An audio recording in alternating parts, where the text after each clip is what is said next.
Good morning students. Last લેક્ચરમાં પ્રાણી સૃષ્ટિ ચેપ્ટરમાં આપણે ઇન્ટ્રોડક્શનની વાત કરી હતી. કયા લક્ષણના આધારે પ્રાણીઓનું વર્ગીકરણ કર્યું છે એની વાત સમજાવી હતી.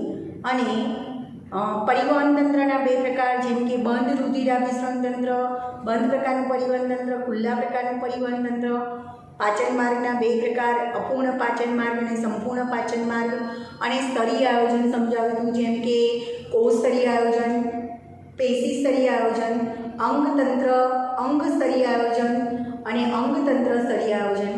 આ બધાની માહિતી આપી હતી. આગળ હવે આપણે વાત કરીએ તો આગળનો ટોપિક છે 4.1.2 સમમિતિ. સમમિતિના આધારે પ્રાણીઓના પ્રકાર કેટલા છે. આગળ આ તમને 2 માર્ક્સમાં શોર્ટ નોટમાં પણ પૂછી શકાય અને MCQ પણ નીટમાં પૂછાય છે. પ્રકાર પરથી ઉદાહરણ અને ઉદાહરણ પરથી પ્રકાર તમને નીટમાં પૂછી શકાય. જેમ તમે પુષ્પના પ્રકાર સમજી ગયા હતા 5મા ચેપ્ટરમાં કે પુષ્પના સમમિતિના આધારે 2 પ્રકાર છે, નિયમિત પુષ્પ અને અનિયમિત પુષ્પ. તો એવી જ રીતે પ્રાણીઓના સમમિતિના આધારે 3 પ્રકાર પડે છે.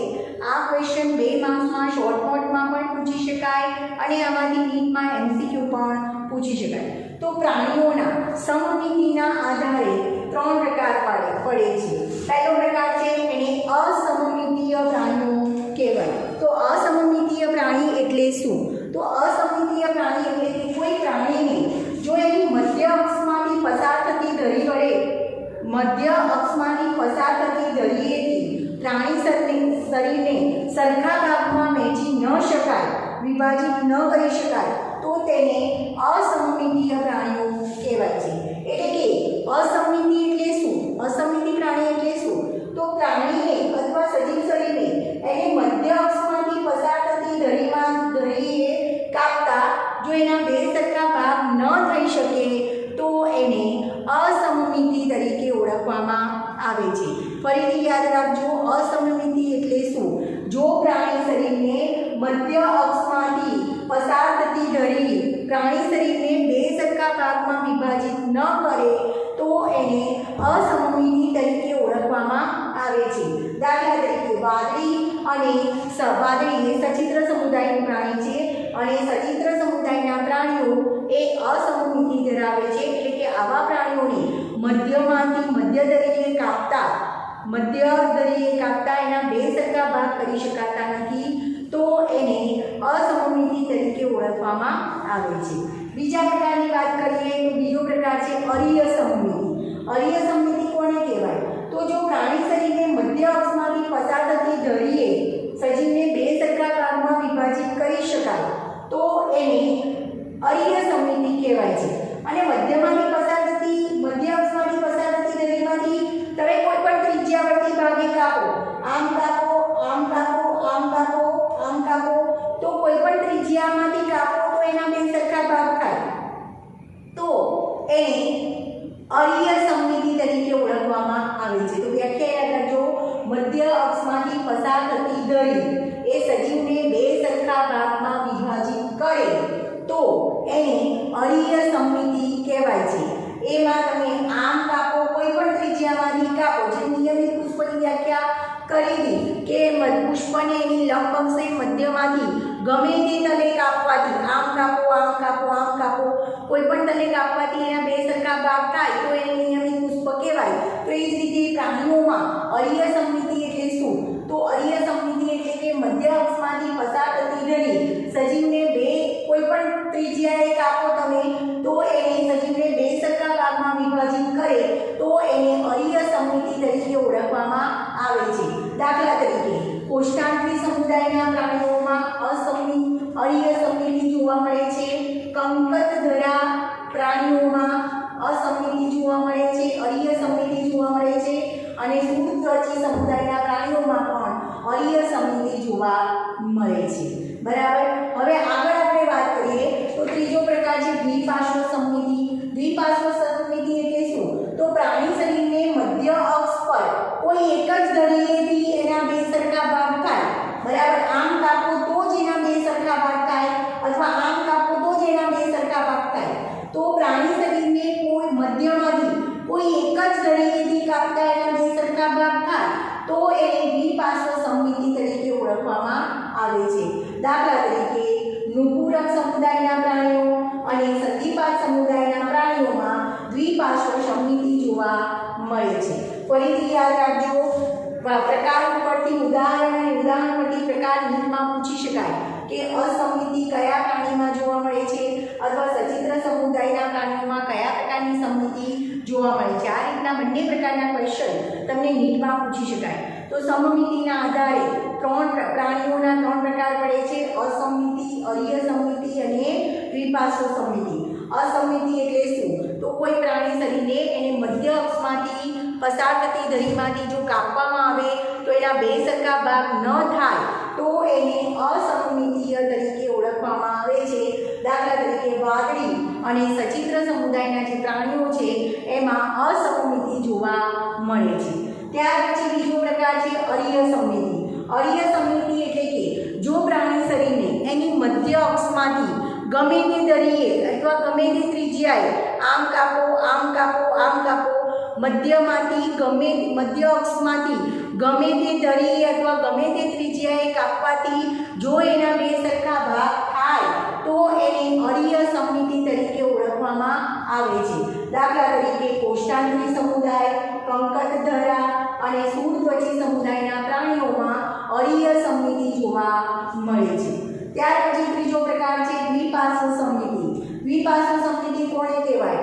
તો જો પ્રાણી શરીરને મધ્યમાંથી કોઈ એક જ ધરીએ કાપતા, બધી ધરીએ નહીં, કોઈ એક જ ધરીએ કાપતા એના બે સરખા ભાગ થાય તો એને દ્વિપાર્શ્વીય સમમિતિ તરીકે ઓળખવામાં આવે છે।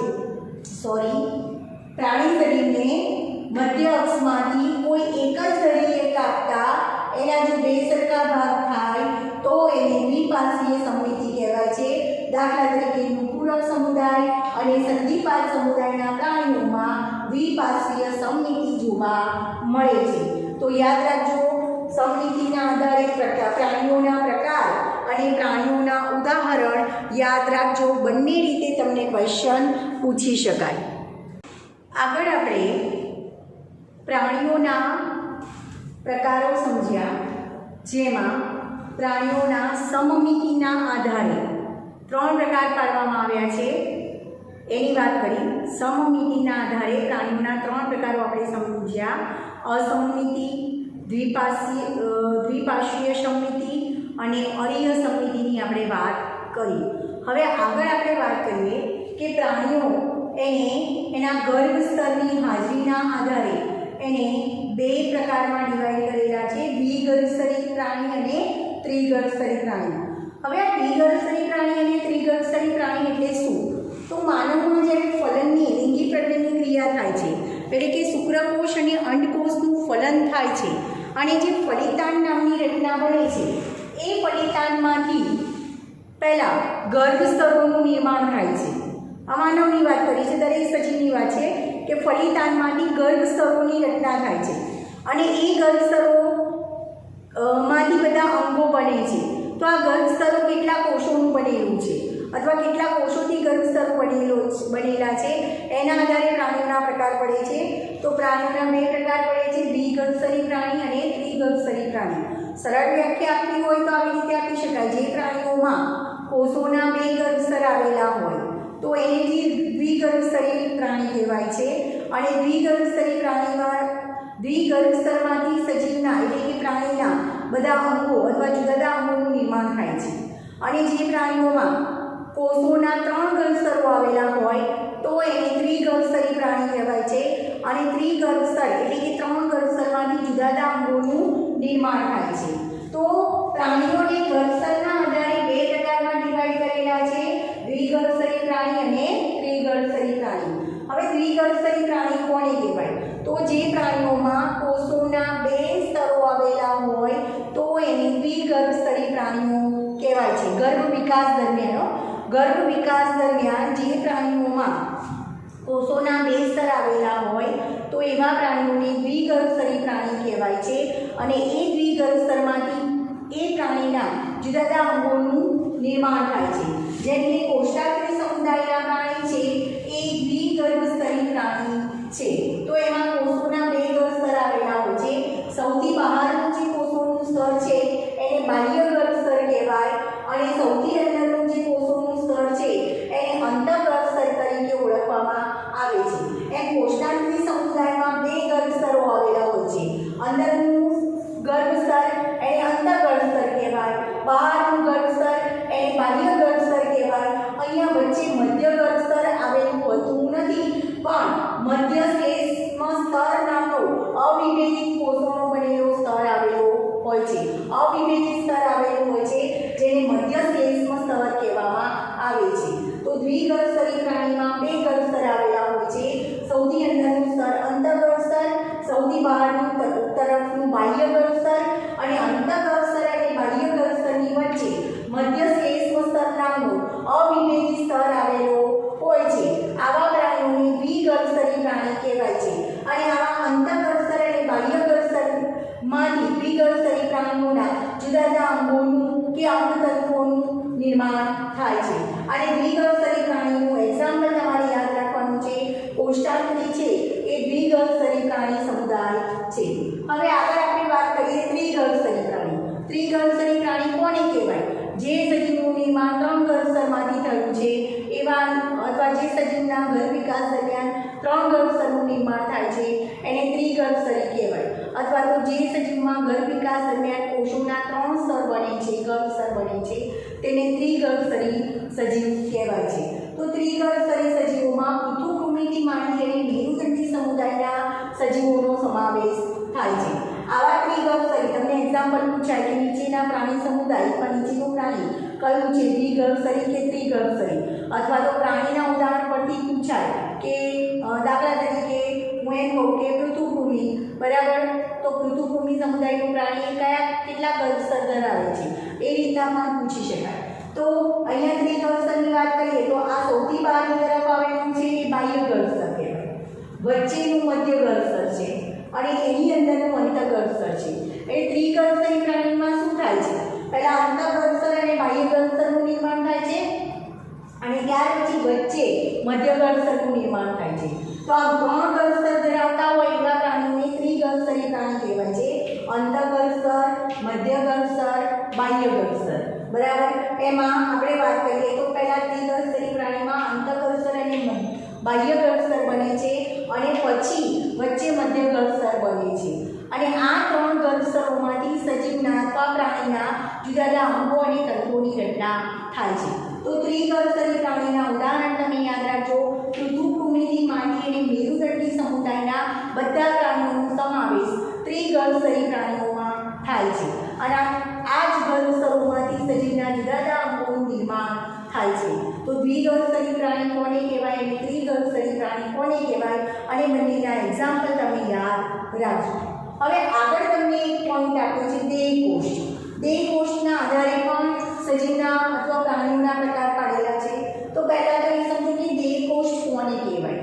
તો પ્રાણી જે છે એ પ્રાણીની જે શરીર દિવાલ છે એ શરીર દિવાલ અને એની પાચન નળી અથવા પાચન માર્ગ છે એની વચ્ચે એક અવકાશ આવેલો હોય છે. તો એ અવકાશને દેહકોષ તરીકે ઓળખવામાં આવે છે. દૈહિક અવકાશ જેનું અસ્તર મધ્ય ગર્ભ સ્તરનું બનેલું હોય એને દેહકોષ તરીકે ઓળખવામાં આવે છે. યાદ રાખજો દેહકોષની વ્યાખ્યા. દેહકોષ કોને કહેવાય? તો પ્રાણીમાં જે શરીર દિવાલ આવેલી હોય એ શરીર દિવાલ, જેમ કે આ પ્રાણી શરીર છે, બરાબર, તો આ એની શરીર દિવાલ છે, બરાબર, અને આ વચ્ચેનો જે છે પાચન માર્ગ છે. તો પાચન નળી, આ વચ્ચેની પાચન નળી અને આ શરીર દિવાલ, તો પાચન નળી અને શરીર દિવાલ વચ્ચે જે અવકાશ આવેલો છે એ દૈહિક અવકાશને દેહકોષ તરીકે ઓળખવામાં આવે છે. અને એ દેહકોષનું અથવા દૈહિક અવકાશનું અસ્તર મધ્ય ગર્ભ સ્તરનું બનેલું હોય છે. યાદ રાખજો દેહકોષ એટલે શું? પ્રાણી શરીર દિવાલ અને પાચન માર્ગ, જેમ કે આ પ્રાણી શરીરની દિવાલ છે અને વચ્ચેનું પાચન નળી અથવા પાચન માર્ગ છે. તો શરીર દિવાલ અને પાચન માર્ગની વચ્ચે જે અવકાશ આવેલો છે એ અવકાશને દૈહિક અવકાશ અથવા શરીર દિવાલ અને પાચન નળી, પ્રાણી શરીરમાં શરીર દિવાલ અને પાચન નળીની વચ્ચે આવેલા દૈહિક અવકાશને દેહકોષ કહેવાય છે. અને દૈહિક અવકાશનું અસ્તર અથવા તો દેહકોષનું અસ્તર એ મધ્ય ગર્ભ સ્તરનું બનેલું હોય છે. હવે આ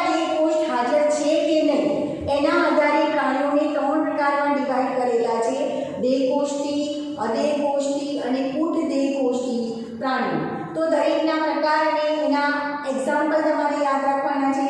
જેમ કે આપણે વાત કરીએ દેહકોષ્ઠી પ્રાણી કોને કહેવાય? તો જે પ્રાણી દેહકોષ્ઠ ધરાવતું હોય એવા પ્રાણીઓને દેહકોષ્ઠી પ્રાણી કહેવાય છે. અને આવા દેહકોષ્ઠી પ્રાણીઓમાં નુપુરક, મૃદુકાય, શૂળત્વચી, સામી મેરુદંડી અને મેરુદંડી સમુદાયના પ્રાણીઓનો સમાવેશ દેહકોષ્ઠી પ્રાણીઓમાં થાય છે. ફરી યાદ રાખજો, જે પ્રાણીઓ દેહકોષ્ઠ ધરાવે છે, દેહકોષ્ઠની વ્યાખ્યા યાદ રાખજો. શોર્ટ નોટમાં પૂછી શકાય દેહકોષ્ઠ એટલે શું? દેહકોષ્ઠના આધારે પ્રાણીઓના પ્રકાર સમજાવો. તો દેહકોષ્ઠ, જે પ્રાણીઓ દેહકોષ્ઠ ધરાવે છે એવા પ્રાણીઓને દેહકોષ્ઠી પ્રાણીઓ કહેવાય છે. દાખલા તરીકે નુપુરક, મૃદુકાય, શૂળત્વચી, સામી મેરુદંડી અને મેરુદંડી સમુદાયના પ્રાણીઓ એ દેહકોષ્ઠી પ્રાણી કહેવાય છે. હવે કૂટ દેહકોષ્ઠી એટલે શું? બરાબર, તમે જો આ આકૃતિમાં દેહકોષ્ઠ બતાવ્યું છે. જેમ કે આ બાહ્ય ગળસ્તર છે, બરાબર, આ અંતઃગળસ્તર છે અને આ મધ્ય ગળસ્તર છે, બરાબર, અને આ વચ્ચે દેહકોષ્ઠ બતાવ્યું છે. એ દેહકોષ્ઠનું અસ્તર મધ્ય ગળસ્તરનું બનેલું હોય છે. તો દેહકોષ્ઠ ધરાવતા પ્રાણીને દેહકોષ્ઠી પ્રાણી કહેવાય છે. આગળ હવે કૂટ દેહકોષ્ઠી કોને કહેવાય? તો આવા પ્રાણીઓમાં બાહ્ય ગળસ્તર અને અંતઃગળસ્તરની વચ્ચે જે મધ્ય ગળસ્તર હોય છે એમાં આવી કોથળીઓ જેવી છૂટી છવાઈ કોથળીઓ જેવી રચના આવેલી હોય છે. તો આવા દેહકોષ્ઠને કૂટ દેહકોષ્ઠ કહેવાય છે. અને કૂટ દેહકોષ્ઠ ધરાવતા પ્રાણીઓને કૂટ દેહકોષ્ઠી પ્રાણી કહેવાય છે. દાખલા તરીકે સૂત્રકૃમિ સમુદાયના પ્રાણી કૂટ દેહકોષ્ઠી છે. ફરી યાદ રાખજો, જે પ્રાણીઓમાં મધ્ય ગળસ્તર અને અંતઃગળસ્તરની વચ્ચે આવેલા મધ્ય ગળસ્તરમાં અથવા તો મધ્ય ગળસ્તરમાં છૂટી છવાઈ કોથળી જેવી રચના આવેલી હોય છે, જેને કૂટ દેહકોષ્ઠ કહેવાય છે. અને એ કૂટ દેહકોષ્ઠ ધરાવતા પ્રાણીઓને કૂટ દેહકોષ્ઠી પ્રાણી કહેવાય છે. જેમ કે સૂત્રકૃમિ સમુદાયના પ્રાણીઓ કૂટ દેહકોષ્ઠી છે. પછી અદેહકોષ્ઠી કોને કહેવાય? તો અહીંયા અંતઃગળસ્તર છે, મધ્ય ગળસ્તર છે, બાહ્ય ગળસ્તર છે, 3 ગળસ્તર છે, વચ્ચે દેહકોષ્ઠ જેવી કોઈ રચના જોવા મળતી નથી. તો જે પ્રાણીઓમાં દેહકોષ્ઠ ગેરહાજર હોય એવા પ્રાણીઓને અદેહકોષ્ઠી તરીકે ઓળખવામાં આવે છે. ઋતુકૃમિ સમુદાયના પ્રાણીઓ અદેહકોષ્ઠી છે. તો દેહકોષ્ઠની હાજરી અને ગેરહાજરીના આધારે પ્રાણીઓના 3 પ્રકાર યાદ રાખજો: દેહકોષ્ઠી, કૂટ દેહકોષ્ઠી અને અદેહકોષ્ઠી. અને કયા પ્રાણીઓમાં જોવા મળે છે ખાસ યાદ રાખજો, કારણ કે આ બધા જ ક્વેશ્ચન તમને નીટમાં પૂછી શકાય. 2 માર્ક્સમાં શોર્ટ નોટમાં અને નીટમાં પૂછાય, બરાબર. ફરી આગળ અમે તમને બીજો પોઈન્ટ આપ્યો છે ખંડતા. હવે કેટલાક પ્રાણીઓનું શરીર ખંડોમાં વિભાજિત થયેલું હોય છે. જેમ કે આપણે નુપુરક સમુદાયની વાત કરીએ તો નુપુરક સમુદાયનું જે શરીર છે એ આખું, દાખલા તરીકે અળસિયું હોય તો અળસિયું એ નુપુરક સમુદાયનું પ્રાણી છે. એનું આખું શરીર સરખા અંદર અને બહાર એમ બંને જગ્યાએથી, અંદર અને બહારથી બંને જગ્યાએથી સરખા ખંડોમાં વિભાજિત થયેલું હોય છે. તો એને સમખંડતા તરીકે ઓળખવામાં આવે છે. તો અળસિયું એ સમખંડતા ધરાવતું પ્રાણી છે. નુપુરક સમુદાયના જે પ્રાણીઓ છે એ સમખંડતા દર્શાવે છે. તો સમખંડતા એટલે શું યાદ રાખજો, કેટલાક પ્રાણીઓનું શરીર અંદર અને બહારથી સરખા ખંડોમાં ડિવાઈડ થયેલું હોય છે, વિભાજિત થયેલું હોય છે, જેને સમખંડતા તરીકે ઓળખવામાં આવે છે. નુપુરક એટલે કે અળસિયામાં સમખંડતા જોવા મળે છે. આગળ આપણે વાત કરીએ મેરુદંડી. મેરુદંડના આધારે પ્રાણીઓના પ્રકાર.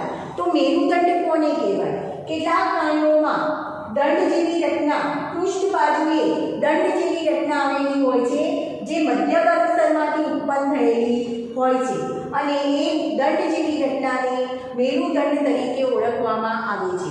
તો મેરુદંડની વ્યાખ્યા યાદ રાખજો, કેટલાક પ્રાણીઓમાં શરીરની પૃષ્ઠ બાજુએ મધ્ય ગળસ્તરમાંથી અથવા મધ્ય સ્તરમાંથી ઉત્પન્ન થયેલી મેરુદંડ જેવી રચના આવેલી હોય છે, જેને મેરુદંડ તરીકે ઓળખવામાં આવે છે. કેટલાક પ્રાણીઓમાં શરીરની પૃષ્ઠ બાજુએ મધ્ય સ્તરમાંથી ઉત્પન્ન થયેલી એક દંડ જેવી રચના આવેલી હોય છે, જેને મેરુદંડ તરીકે ઓળખવામાં આવે છે. મેરુદંડ હાજર છે કે ગેરહાજર એના આધારે પ્રાણીઓના પાછા 2 પ્રકાર પડે છે.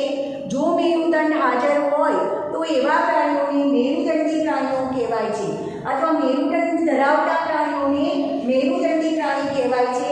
જેમ કે ઉચ્ચ મેરુદંડીથી માંડીને સસ્તન સમુદાયના બધા પ્રાણીઓ મેરુદંડી પ્રાણી કહેવાશે. જ્યારે મેરુદંડ ધરાવતા ન હોય અથવા મેરુદંડની ગેરહાજરી હોય, મેરુદંડ ધરાવતા ન હોય એવા પ્રાણીઓને અમેરુદંડી તરીકે ઓળખવામાં આવે છે. દાખલા તરીકે સચિત્રથી સમુદાયથી માંડીને શૂળત્વચી સમુદાયના બધા જ પ્રાણીઓ અમેરુદંડી છે. તો આ બધા ટોપિક યાદ રાખજો. ફરીથી આપણે વાત કરીએ છીએ. આગળ આપણે વાત કરી કે પ્રાણીના સમમિતિના આધારે એના 3 પ્રકાર પડે છે: અસમમિતિ, અરીય સમમિતિ અને દ્વિપાર્શ્વીય સમમિતિ. જો પ્રાણી શરીરને એને મધ્ય અક્ષમાંથી કાપતા, મધ્ય ધરીએથી કાપતા એના 2 સરખા ભાગ ન થાય તો એને અસમમિતિ કહેવાય. પછી અરીય સમમિતિ એટલે શું? તો જો પ્રાણીને એની મધ્ય અક્ષમાંથી મધ્ય ધરીએથી ગમે તે તલે અથવા ગમે તે ત્રિજ્યાએ કાપતા એના જો 2 સરખા ભાગ થાય તો એને અરીય સમમિતિ કહેવાય. અને દ્વિપાર્શ્વીય સમમિતિ કોને કહેવાય? તો જો પ્રાણીને એની મધ્ય અક્ષમાંથી કાપતા કોઈ એક જ મધ્ય ધરીએ કોઈ એક જ અક્ષમાંથી કાપતા 2ના 2 સરખા ભાગ થાય તો એની દ્વિપાર્શ્વીય સમમિતિ કહેવાય છે. તો સમમિતિના આધારે પ્રાણીઓના 3 પ્રકાર યાદ રાખવાના છે અને એક્ઝામ્પલ યાદ રાખવાના છે. ત્યાર પછી આપણે વાત કરીએ તો પ્રાણીઓને એમાં કેટલા ગર્ભસ્તરો હાજર છે એના આધારે પ્રકાર પાડેલા છે. પ્રાણીઓમાં જ્યારે ગર્ભ વિકાસ થતો હોય છે ત્યારે લિંગી પ્રજનનની ક્રિયાના અંતે શુક્રકોષ અને અંડકોષનું ફલન થઈ ફલિતાંડ નામની રચના બને છે. એ ફલિતાંડમાંથી ગર્ભ બને છે. તો એ ગર્ભનો વિકાસ હોય છે ત્યારે એમાં ગર્ભસ્તરનું નિર્માણ થાય છે અને એ ગર્ભસ્તરમાંથી સજીવના અથવા બાળકના અથવા તો પ્રાણી શરીરના જુદા જુદા અંગોનું ડેવલપમેન્ટ થતું હોય છે. તો કેટલા ગર્ભસ્તરો બનેલા હોય છે, કેટલા ગર્ભસ્તરો આવેલા હોય છે એના આધારે પ્રાણીના 2 પ્રકાર પડે છે. જો પ્રાણીના એના ગર્ભ વિકાસ દરમિયાન કોષોના 2 સ્તરો આવેલા હોય, કોષોના 2 ગર્ભસ્તરો આવેલા હોય તો એવા પ્રાણીને દ્વિગર્ભસ્તરી પ્રાણી કહેવાય છે. અને આવા 2 ગર્ભસ્તરીમાંથી પ્રાણીના દરેક જુદા જુદા અંગોનું નિર્માણ થાય છે. જેમ કે કોષ્ટાંગી સમુદાયના પ્રાણીઓ એ દ્વિગર્ભસ્તરી પ્રાણી છે. આમાં દ્વિગર્ભસ્તરમાં સૌથી પહેલા અંદરની તરફ અંતઃગર્ભસ્તર આવેલું હોય છે, બહાર બાહ્ય ગર્ભસ્તર હોય છે અને અંતઃગર્ભસ્તર અને બાહ્ય ગર્ભસ્તરની વચ્ચે અવિભેદિત સ્તર આવેલું હોય છે જેને મધ્ય શ્લેષ્મ સ્તર કહેવાય છે. દ્વિગર્ભસ્તરી પ્રાણી તરીકે કોષ્ટાંગી સમુદાયનો સમાવેશ થાય છે. આગળ આપણે વાત કરીએ ત્રિગર્ભસ્તરી પ્રાણી. તો ત્રિગર્ભસ્તરી પ્રાણીમાં કોષોના 3 ગર્ભસ્તરો આવેલા હોય છે ગર્ભ વિકાસ દરમિયાન. સૌથી પહેલા અંતઃગર્ભસ્તર અને બાહ્ય ગર્ભસ્તરનું નિર્માણ થાય છે. ત્યાર પછી વચ્ચે મધ્ય ગર્ભસ્તરનું નિર્માણ થાય છે. તો સૌથી બહાર બાહ્ય ગર્ભસ્તર, અંદરની તરફ અંતઃગર્ભસ્તર અને વચ્ચે આવેલું છે એને મધ્ય ગર્ભસ્તર કહેવાય. તો આમ 3 ગર્ભસ્તરમાંથી જો સજીવનું નિર્માણ થયું હોય તો એવા પ્રાણીઓને ત્રિગર્ભસ્તરી પ્રાણી કહેવાય છે. 3 ગર્ભસ્તરમાંથી પ્રાણીના જુદા જુદા અંગોનું નિર્માણ કે જુદા જુદા અંગોનું નિર્માણ થતું હોય છે. ત્રિગર્ભસ્તરી પ્રાણીઓમાં પૃથુકૃમિથી માંડી અને મેરુદંડી પ્રાણીઓનો સમાવેશ થાય છે. તો અહીંયા ક્વેશ્ચન લીકમાં આપી રીતે પૂછી શકાય નીચે પૈકી કયું પ્રાણી ત્રિગર્ભસ્તરી છે અથવા પૃથુકૃમિ પ્રાણીઓ કયા પ્રકારનું પ્રાણી છે, દ્વિગર્ભસ્તરી કે ત્રિગર્ભસ્તરી, એ રીતના તમને ક્વેશ્ચન પૂછી શકાય. આગળનો તમને ક્વેશ્ચન આપ્યો છે દેહકોષ. દેહકોષના આધારે પ્રાણીઓના પ્રકાર. હવે પહેલા તો તમારે એ વસ્તુ સમજવું જરૂરી છે કે દેહકોષ કોને કહેવાય. તો પ્રાણીની જે શરીર દિવાલ છે અને એની વચ્ચે જે પાચન માર્ગ આવેલો છે, તો શરીર દિવાલ અને પાચન માર્ગની વચ્ચે એક અવકાશ આવેલો હોય છે. એ દૈહિક અવકાશને દેહકોષ તરીકે ઓળખવામાં આવે છે. અને આવા દૈહિક અવકાશ એટલે કે દેહકોષનું અસ્તર મધ્ય ગર્ભસ્તરનું બનેલું હોય છે. દેહકોષની હાજરી છે કે નહીં એના આધારે પ્રાણીઓના પાછા 3 પ્રકાર પડેલા છે. જો પ્રાણી દેહકોષ ધરાવતું હોય તો એવા પ્રાણીઓને દેહકોષી પ્રાણી કહેવાય છે. જેમ કે નુપુરક, મૃદુકાય, શૂળત્વચી, સામી મેરુદંડી અને મેરુદંડી સમુદાયના પ્રાણીઓ એ દેહકોષી પ્રાણી છે. તો અહીંયા જુઓ, આ બાહ્ય ગર્ભસ્તર છે, આ મધ્ય ગર્ભસ્તર છે, આ અંતઃગર્ભસ્તર છે અને એની વચ્ચે આ દેહકોષ જેવી રચના જોવા મળે છે. આગળ આપણે વાત કરીએ તો બીજો પ્રકાર છે આભાસી દેહકોષ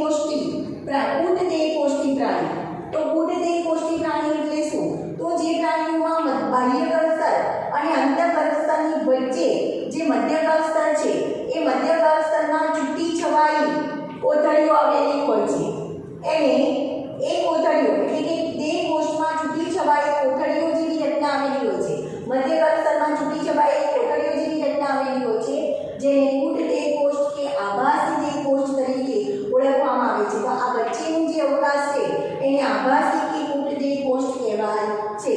અને કૂટ દેહ કોષની સજીવોમાં સૂત્રકૃમિ સમુદાયના પ્રાણીનો સમાવેશ થાય છે. આગળ આપણે વાત કરીએ અદેહ કોષી પ્રાણી.